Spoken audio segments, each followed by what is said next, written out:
Bonjour tout le monde. Aujourd'hui, pour l'émission numéro 20, on continue à parler de lutte, mais cette fois-ci de lutte à l'exclusion sociale et à la pauvreté. Bienvenue à Studio Libre. Oui, c'est Noël qui s'en vient, c'est l'heure des bilans, la fin de l'année également. Eh bien, on va faire le bilan, le tour de la situation avec Patrick Pilon, directeur général de Réabex. Bonjour Patrick. Salut, merci de m'accueillir à nouveau. Ben oui, c'est toujours un plaisir de te parler. Puis je sais qu'on a tout le temps des belles discussions autour de la réhabilitation. On va parler aussi d'itinérance parce que souvent, un ne va pas sans l'autre. Oui. C'est pratiquement des vases communicants dans certains cas. Oui. Et donc, comment ça va du côté de Réabex? Qu'est-ce qui arrive de bon? Est-ce que ça va? J'imagine que ça va bien parce que, bon, vous accomplissez votre mission encore une fois. Il y a eu des gros projets aussi qui se sont passés. On va en parler un peu plus tard. Oui, ben ce que je te dirais, puis je trouve ça triste de dire ça, que ça va bien. Parce que quand ça va bien, en termes d'affluence, ça veut dire que ça va mal dans la société, dans la communauté. Donc, si ça va bien, si on parle en nombre de personnes qui viennent nous voir, ça va très bien. Oui, ça augmente même aussi, j'imagine. Ça augmente. On a un premier trimestre là, qui s'est terminé fin septembre. On dépasse notre cible au niveau de la recherche d'emploi pour les personnes judiciarisées. Là. On dépasse notre cible. Donc, il y a une demande qui est là, certes. Et puis, ce qu'on constate, c'est que les gens sont beaucoup plus éloignés du marché du travail. Ah oui? Oui, définitivement. Même avec la crise de pénurie de personnel? Ben, on la voit plus tant que ça, la crise de pénurie de personnel, surtout dans les emplois qui demandent peu de qualifications. Puis le gros là, de la crise en ce moment, nous, ce qu'on entend, c'est surtout dans santé, services sociaux. Les spécialistes. Les spécialistes. On cherche des enseignants. Puis malheureusement, pour notre clientèle, c'est pas nécessairement des postes des avenues ou des milieux de travail qui sont possibles parce que, bon, c'est des gens qui sont majoritairement sous-scolarisés. Il y a une forte proportion de notre clientèle, c'est des gens qui n'ont pas de secondaire 5. Puis c'est ça. Puis multi-problématique aussi. Hein?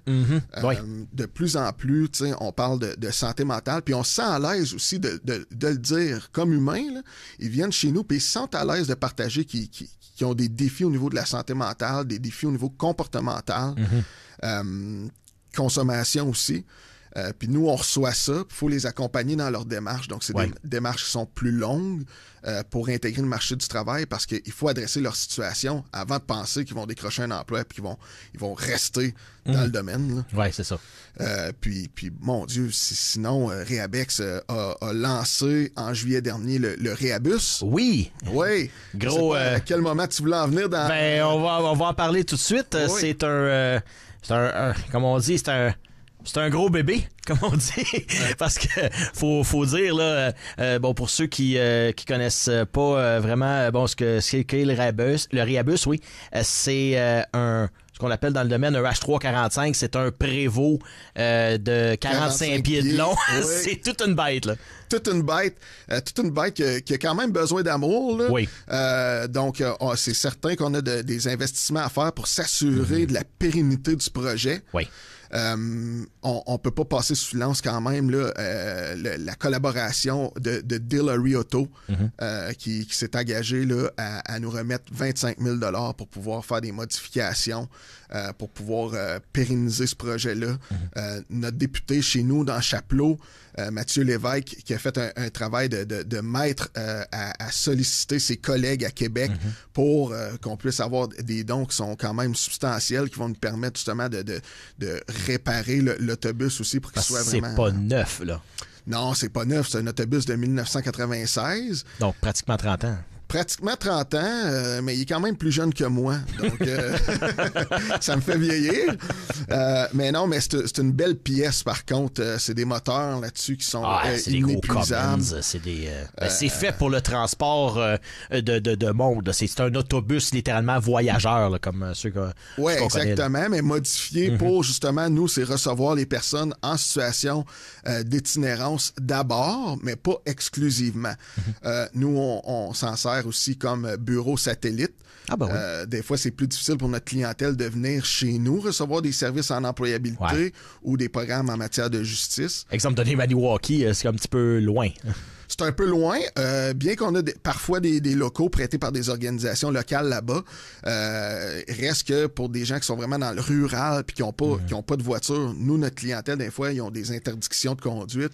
Ils ont plus leur permis. Donc, ça nous permet de se rendre plus près du citoyen pour lui offrir un service qu'il a besoin. Puis ça, ben, on est fiers d'avoir ça. On est en phase exploratoire là, actuellement. Jusqu'en mars, le CISO nous finance le salaire d'un intervenant, une intervenante là, pour l'instant. Donc, c'est vraiment explorer, s'adapter. C'est pas dans une perspective que le projet prenne fin là, en mars, bien au contraire, mais c'est vraiment nous permettre, nous donner le temps d'évaluer ce qu'on a besoin, d'adresser les situations, faire les réparations, les modifications pour justement là, pérenniser le projet dans le temps qu'on vise, nous, minimalement sur 3 ans.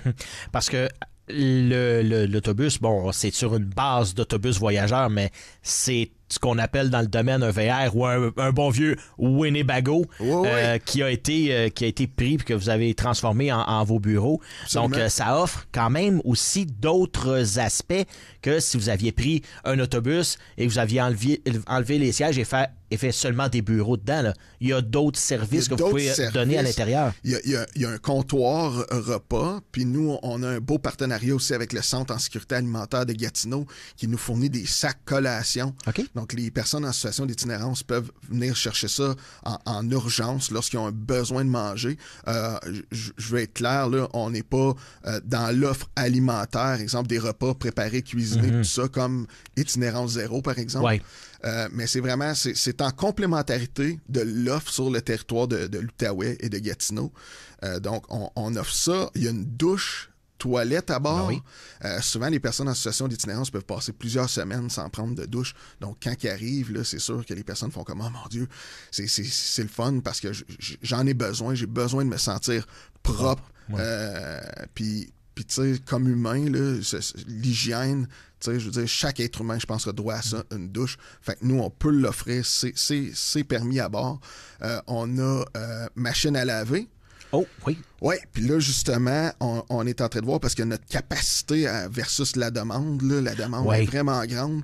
Ça prend de l'eau, évidemment, pour mettre la linge dedans. Et on sait que les VR, ben, ils ont une capacité, à moins qu'on soit branché là, à une alimentation municipale, mais si on est dans le... Puis aussi, en termes de capacité, ce qu'on a en ce moment à bord, c'est des petites machines. Ben oui, c'est fait pour une petite famille. Puis on n'a pas la place pour mettre des plus grosses machines. Donc, probablement que ce qu'on veut s'aligner, là, c'est d'avoir des machines à même nos bureaux, puis vraiment prendre le linge qui est sale, qui est souillé, faire la brasser à nos bureaux et lors de notre prochaine visite, exemple dans un secteur ciblé, on pourra remettre dans des sacs là, le linge aux personnes. Donc, on va faire un appel à la communauté très bientôt pour voir s'il ne pourrait pas avoir soit des dons de machines ou un don en argent pour nous permettre d'aller acheter des bonnes machines efficaces qui vont nous permettre de répondre à la demande. Ouais, effectivement, parce qu'un autobus comme ça, pour donner une idée de grandeur, là, si vous l'aviez acheté 2024, de toute façon, ça s'achète pas. On va pas... C'est des préparateurs spécialisés qui s'occupent de ces autobus-là. Et en acheter un neuf, là, j'ai regardé les prix, là, et c'est 2 millions passés, là. Donc, on comprend pourquoi vous avez été pour un modèle plus âgé, parce que les prix, c'est faramineux et c'est comme on dit, du custom. Là. On peut déterminer tout ce qu'on veut là-dedans. Donc, il n'y a plus de prix. Mais à un moment donné, quand il faut mettre un certain prix pour un organisme communautaire, ça peut être c'est une grosse dépense. Là. Ben, oui, mais sur le moyen long terme, là, ça aurait peut-être été intéressant, un neuf. Bon, je veux pas me lancer dans une critique là, de l'État, des financements et tout ça, mais tu sais, mettons qu'on aurait acheté une infrastructure mobile comme ça, 2 millions, tu sais, même peut-être électrique, donc réduction des GES, tout ça, dans le temps, c'est quoi comme investissement? Là? Tu sais, si on l'amortit sur plusieurs années... 20 ou 30 ans. 20 ou 30 ans, tu sais, ça coûte rien, puis ça permet d'offrir des services sur une très longue période, puis l'itinérance, il n'y en aura pas moins dans 10 ans. Non, ça n'a pas l'air s'en aller du bon bord de ce côté-là. Non, pas du tout. Donc, ça aurait été un bel investissement. honnêtement. Puis j'aime ça parler de one-shot deal. On n'est pas Réabex. Oui, on a des ententes de services avec l'État, là, notamment au niveau du ministère de l'Emploi, mais on n'est pas l'organisme le plus grugivore. Je pense que ça aurait été intéressant d'avoir un investissement sérieux là, pour aller chercher une bonne machine. Oui, puis ça va vous amener, comme on dit, à découvrir aussi peut-être d'autres services potentiels que vous pouvez offrir que vous savez peut-être pas actuellement. Ah ben oui, finalement. Ben, même déjà dans notre offre de services actuels, ça nous aide parce que ça nous permet de nous déplacer. Là. Chez nous, on a un programme en matière de justice. Donc, des personnes qui ont des contraventions avec la ville de Gatineau, avec la MRC des Collines, peut entamer une démarche de réhabilitation sociale, une mesure qui a des objectifs en termes d'intervention. Puis, ça nous permet justement de recevoir ces gens-là à bord. Donc, c'est pas exclusif pour les personnes en situation d'itinérance. Même un chercheur d'emploi judiciarisé pourrait venir chercher le service aussi à bord du Réabus. Donc, puis ça met en contact des gens, de toute tranche de la société, puis qui créent des belles choses, des beaux contacts, des gens, sans emploi, mais qui ont des connaissances, qui rencontrent à bord une personne en situation d'itinérance, qui discutent. C'est très humain, qui sensibilise la situation de l'un et de l'autre. Puis moi, je trouve ça vraiment beau à voir. Fait que, non, c'est ça. C'est un bel ajout, en tout cas, à notre éventail de services chez Réabex. Puis non, c'est le fun. Puis tu sais, c'est pas de déconnecter notre mission en itinérance à notre mission fondamentale d'intégrer les personnes judiciarisées sur le marché du travail. La littérature là, le dit, il y a près de 90% des personnes en situation d'itinérance qui ont été en contact avec la justice, qui ont un casier judiciaire pour toutes sortes de raisons. C'est la rue, c'est pas facile. Il y a de la consommation, il y a de la possession de drogue, il y a des petits larcins qui sont faits. Puis je veux pas généraliser, là, mais c'est une réalité. Quand tu te ramasses à être à plus rien avoir, des fois, tu commets des gestes. C'est de la survie, là. C'est de la survie, oui, définitivement. Puis ça amène de la judiciarisation. Donc, c'est des gens qui se retrouvent dans nos services puis qu'au final, vont vouloir réintégrer le marché du travail. Donc, pour Réabex, d'être à la base puis d'aller à la rencontre de ces gens-là, de les accompagner dans leurs besoins. Peu importe où ils sont. Ben oui, définitivement. Puis peu importe le statut itinérance ou non, c'est de susciter quelque chose puis de démontrer qu'il y a d'autres choses. Ils peuvent aspirer à d'autres choses que la rue. Vraiment, même si c'est pas facile, même si le marché locatif au niveau immobilier il est difficile. Nous, on veut vraiment donner de l'espoir. C'est difficile peut-être à dire, là, mais on veut vraiment encourager la personne à améliorer sa situation. Pas nécessairement que ça va donner le best du best, là, mais améliorer sa situation de vie, puis réintégrer éventuellement le marché du travail, parce que chaque personne a une place sur le marché du travail. Ce que je m'enligne avec ça, c'est qu'il y a encore énormément de discrimination au niveau des employeurs par rapport à l'itinérance, judiciarisation. C'est complexe. On est parti en pandémie. Là. Juste avant la pandémie, on avait un taux de placement de notre clientèle qui se situait à 60%. Quand même, c'est beaucoup. Oui, qui était super beau. Puis on revient de la pandémie. Puis là, on a un taux qui varie entre 28, 32, 34% de notre clientèle qui réintègre le marché du travail. Puis je peux pas attribuer ça exclusivement au profil de la clientèle. Là. Il y a encore et encore un durcissement ou de la discrimination à l'égard de ces gens-là.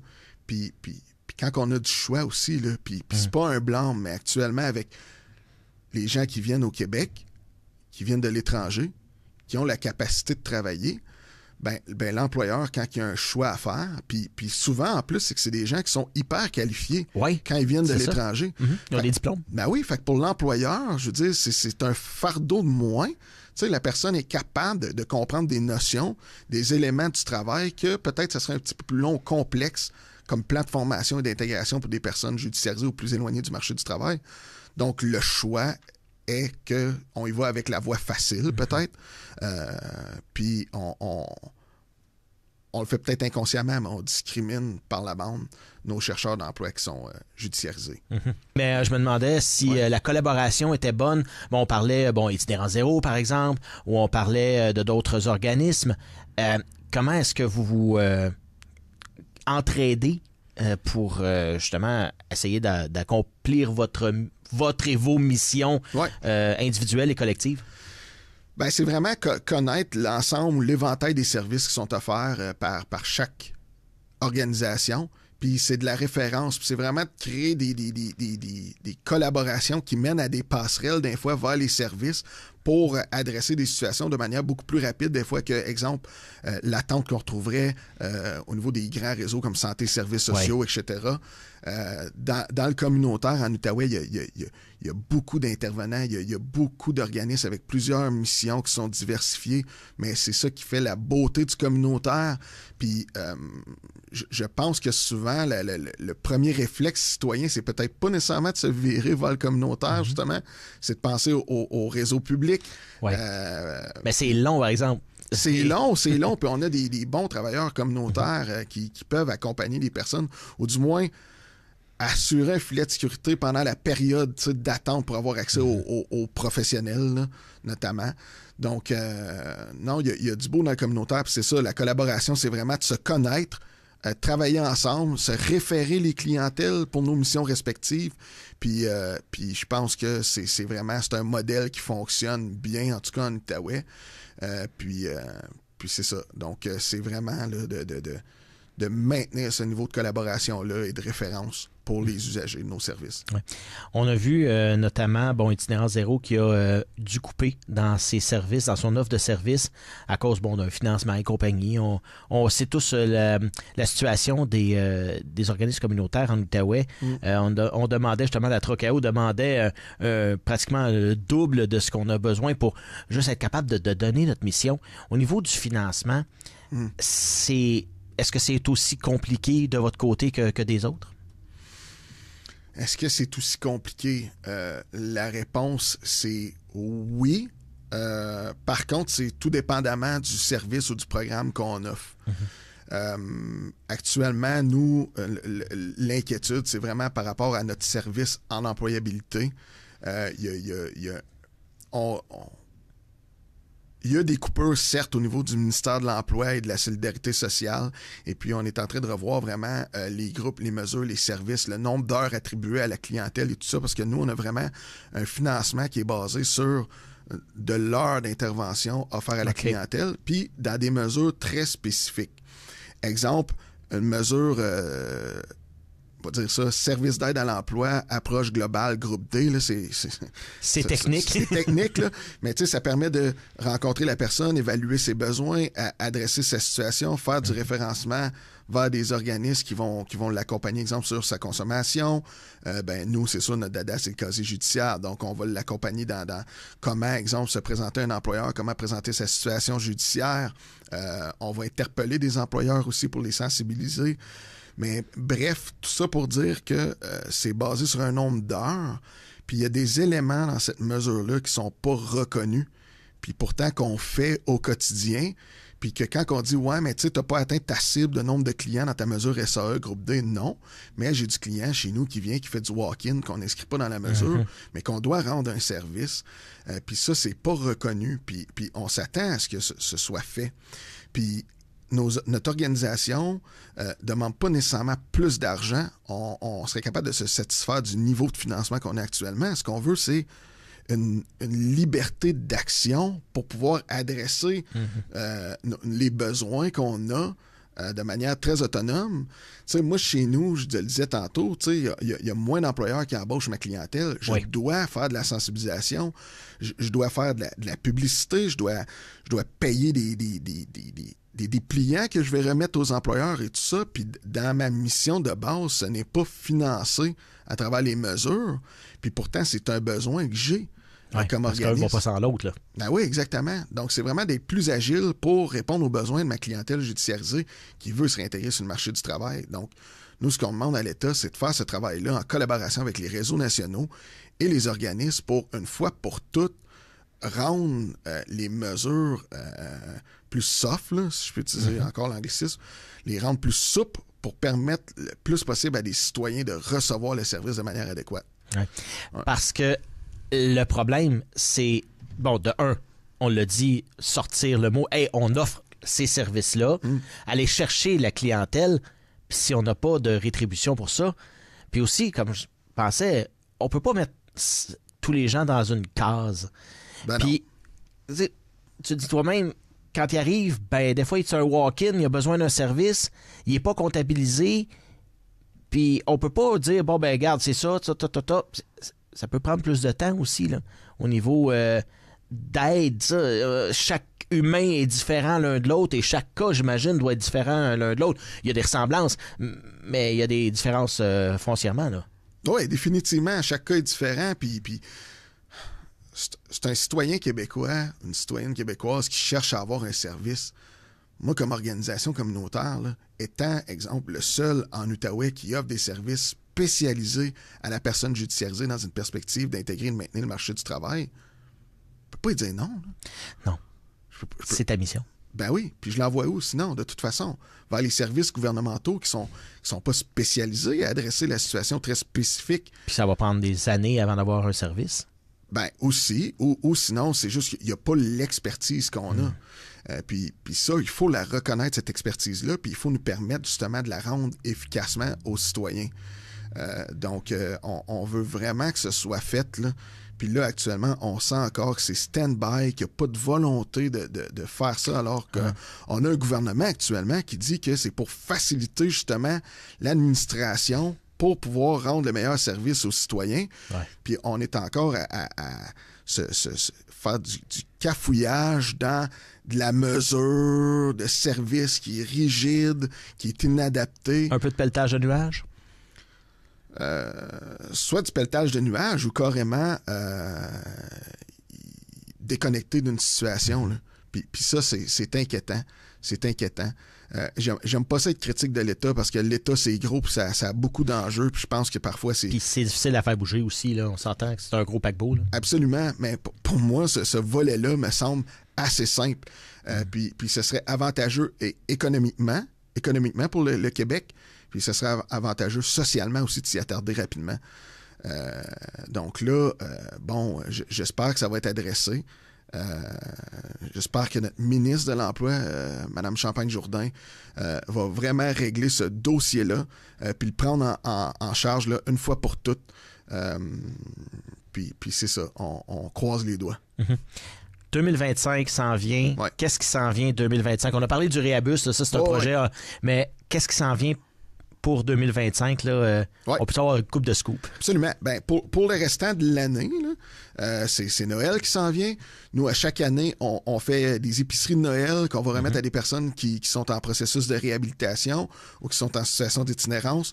Donc, on fait un appel à la communauté pour des dons, justement. Nous, sur notre site web, www.rehabex.ca, il y a une section, là, faire un don pour la réhabilitation sociale. On va mettre ça en super, oui. Oui, les gens peuvent aller là. Il fallait que je le... Ouais, le plug. Je le plug, oui, c'est ça. Les gens peuvent aller là, faire un don, parce que nous, ça nous permet d'en faire encore plus, d'en remettre encore plus. On vise là, facilement une vingtaine de paniers d'épicerie, puis Dieu sait que l'épicerie coûte cher. Hein? Très cher, oui. Donc, on veut vraiment rendre ça comme on le fait à chaque année pour notre communauté, pour les gens qui viennent dans les services et qui ont des besoins. Donc, on s'enligne là-dessus là, dans les prochaines semaines. Puis 2025, ben là, c'est le gros party. C'est les 50 ans. Wow, déjà. 50 ans déjà de Réabex, qui était à l'époque le centre de placement spécialisé du portage. Donc, on veut fêter ça en grand parce que c'est une cause qui nous touche et qui touche l'ensemble de la communauté. Donc, on veut faire ça gros. On rêve gros aussi. Honnêtement, je ne sais pas ce que ça va donner. Puis Puis, en tout cas, on aimerait ça, nous autres. Là, à chaque année, on présente un gala. Habituellement, on fait ça au cabaret La Bazoche. C'est une petite salle. Ouais. On aimerait ça faire quelque chose de gros slush poppy. Là. OK, je pensais ça à l'Odyssée. Non, mais non, là, non, slush poppy. on veut y aller au slush poppy. On veut faire ça gros. On veut que ça rock. On veut faire un leg pour nos 50 ans. Puis, tu sais, un party de même, on n'aurait probablement pas un autre avant notre 100e anniversaire. Ouais. Fait qu'on veut faire de quoi. On sera pas là. Je pense pas qu'on soit. Je pense pas. Ben déjà, ma santé, tout ça, je pense pas me rendre là. En marchette, peut-être. On sait pas. Il y a de l'évolution au niveau de la santé, les médicaments pour tout. Peut-être qu'un jour, on va être quasiment... on sera plus cuable. Mais pour l'instant, je pense pas me rendre là. Fait que je veux le fêter au moins une fois. Notre 50e, on avait pensé à Éric Lapointe pour venir fêter ça avec nous autres. Au-delà de son passé, Éric, c'est une figure marquante pour notre clientèle. On a beaucoup de fans, oui. Ouais, on a beaucoup d'usagers qui sont fans d'Éric Lapointe, puis autant leur bonne passe dans la vie que leur moins bonne passe, ça a toujours été Éric qui les a accompagnés là-dedans. Peut-être qu'il ne sait pas, là, mais sa musique a quand même fait du bien à bien du monde. Même si des fois c'est des tunes qui sont... C'est rough un peu. c'est rough, mais tu sais, quand tu vis une peine, quand tu vis un moment que tu as besoin de cette musique-là, tu sais, ça inspire d'autres choses, puis il y a des gens qui sont venus chercher les services puis qui le disent, là, moi j'ai écouté telle tune en repeat, puis ça m'a permis de passer à travers ma peine d'amour, puis je me suis fait arrêter, ça m'a permis de trouver ça moins rough aussi pendant cette période-là. C'est des fans. Ils s'identifient beaucoup aux gars aussi. Puis on aimerait ça l'avoir avec nous autres. On a fait déjà des premières approches. Ça semble pas très fructueux, mais on l'espère. On sait pas comment s'y prendre pour... Et ça, c'est quand, ce gros party-là? Est-ce que vous avez une date? On vise octobre. Là, nous, c'est la semaine de l'Action de grâce. C'est la semaine nationale de la réhabilitation sociale au Québec. Donc, c'est toujours là qu'on fait notre gros événement. Fait qu'on vise la semaine de l'Action de grâce là, en octobre. Donc, on le souhaite. On le souhaite beaucoup. Parce que c'est de la préparation aussi. On aimerait ça vraiment se mettre dedans et confirmer quelque chose. Mais s'il n'y a pas Éric, il y a quand même d'excellents artistes aussi qu'on aimerait avoir avec nous autres, mais il faut fêter ça fort, ça, c'est certain.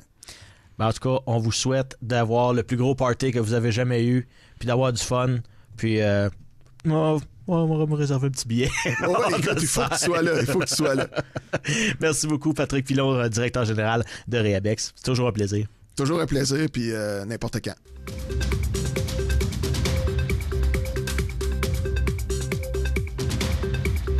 Merci beaucoup d'avoir été des nôtres pour cette édition numéro 20 de Studio Libre.